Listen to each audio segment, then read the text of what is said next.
6, 7. Jour 7. J'ai pas encore commencé de faire les montages. Mon Dieu, j'espère que j'aurai assez de temps pour tout faire. Donc là, nous avons tiré au sort le motif. C'était lequel déjà? Ah, 160 je crois. Ah non, je me rappelle pas. Attendez, je vais aller voir. Ah, c'était le numéro 158 qu'on avait tiré au sort. C'était petit jour horizontal. Alors, je pense que je vais continuer à monter donc 25 mailles comme toujours. Ici, on doit avoir, c'est le niveau 1. Nombre de mailles pour le raccord multiple de 2, plus une maille lisière à chaque extrémité. Ok. Note utilisable sur l'envers. Qu'est-ce que ça veut dire? Bon. Peut-être que sur l'envers, il est aussi joli, j'en sais rien. Le motif comprend 16 rangs, donc qu'on doit répéter tout le temps. Ici, on a un surjet simple. Donc, il faut que ça se multiplie par 2. Donc, on va monter 26 mailles. Alors, j'avais terminé avec... je récapitule. Le premier, c'était celui-là. Le deuxième, c'était celui-ci. Le troisième, on avait fait celui-ci, quatrième, cinquième et sixième. Bon, on va revenir à l'orange, je pense, hein. Ou au bleu plutôt, allez, on va faire le bleu. Aujourd'hui, on va faire le bleu. On prend notre petit contrant, ça serait bien, ça va nous servir un peu. Et l'heure. Donc, et on va monter 26 mailles avec mes aiguilles numéro 3. Et donc, on va commencer le rang 1. C'est notre endroit du travail. Et ça veut dire que tous les rangs impairs, non pas tous, les rangs impairs 5, 7, 9, 13 et 15 seront tous à l'endroit. Toutes les mailles sont à l'endroit. La maille lisière, je l'enlève. La maille lisière, la dernière, je la tricote toujours à l'envers. On verra si on va toujours continuer à la tricoter à l'envers ou il va falloir changer. Deuxième rang et tous les rangs pairs, tout à l'envers. Les mailles ou les jetés, tout sera à l'envers. Maille lisière, je l'enlève. Le rang 3, là on va avoir un peu de changement. Donc, j'enlève ma maille lisière. Ensuite, je fais un jeté et un surjet simple à l'endroit. Et ça sera tout notre rang. Donc, jusqu'à la fin du rang, on va faire un jeté et un surjet simple à l'endroit. Et on va terminer par la maille lisière. Donc, un jeté, un surjet simple à l'endroit, c'est-à-dire qu'on glisse une maille à l'endroit sur l'aiguille de droite.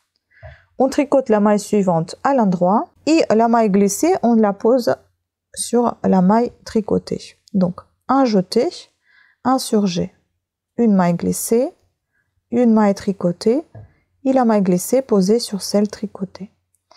Un jeté, un surjet, un jeté, un surjet.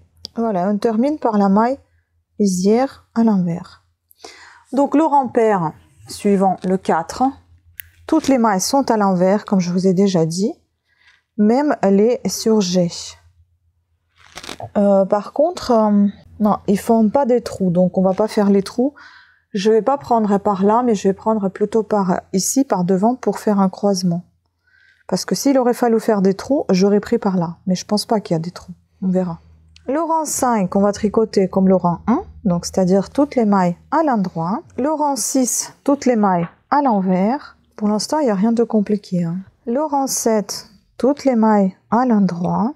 Le rang 8, toutes les mailles sont à l'envers. Pour l'instant, ça fait beaucoup penser à un point de jersey, hein. Et en même temps, c'est le fond de notre tricot, de notre motif. Et je pense qu'on va devoir prendre par arrière notre surjet sur le côté envers, puisque j'ai l'impression qu'on voit pas trop le motif. Le rang 9, toutes les mailles sont à l'endroit. Le rang 10, toutes les mailles sont à l'envers. Le 11, il y a des changements. Alors, regardez ce qu'on a fait là.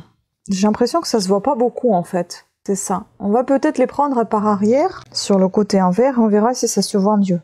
Donc, le 11, une maille lisière, un surjet simple, un droit. Donc là, on fait l'inverse de ce qu'on a fait dans le rang. Dans le rang 3, on avait commencé par un jeté et puis un surjet simple, un droit. Et là, dans le rang 11, on va faire un surjet simple, un droit et puis un jeté. Donc un surjet simple, un droit. C'est-à-dire, comme je vous ai déjà expliqué, on prend une maille, on la glisse sur le côté de l'aiguille à droite. On tricote la maille suivante et la maille glissée, on positionne sur la maille tricotée. Ensuite, on fait un jeté. Et pareil, un surjet, un jeté, un surjet. jusqu'à la fin du rang. Et on termine par la maille lisière. On aperçoit quand même ici cette petite rangée de motifs, mais je pense qu'on va essayer de prendre par les mailles arrière et on verra ce que ça donne. Maintenant, le rang 12, toutes les mailles sont à l'envers. Et donc là, vous voyez, je vais prendre par arrière, non pas par devant comme je vais pris tout à l'heure, mais par arrière. On verra si ça nous donne mieux, enfin si ça montre mieux le motif. Oh, ça fait des gros trous quand même. Hein. Est-ce que ça doit être comme ça? Parce qu'en fait, elle n'a pas de trou là.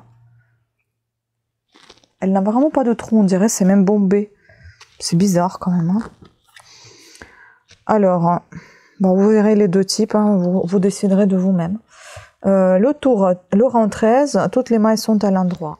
Le rang 14, toutes les mailles sont à l'envers. Le rang 15, toutes les mailles sont à l'endroit. Et le dernier rang de ce motif, donc, le rang 16, toutes les mailles sont à l'envers. Bon, je suis pas fan de ce motif, je ne sais pas vous, mais on va regarder ensemble, mais là, pour l'instant, j'aime pas trop. Je pense que ça peut être bien pour faire un rebord d'un vêtement, ou d'une manche, ou d'un pantalon, d'une jambe.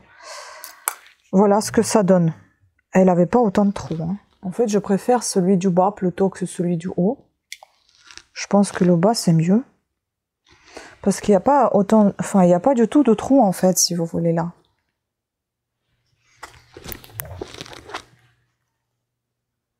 Donc, je pense que c'est plutôt le bas qui se rapproche plus du motif initial.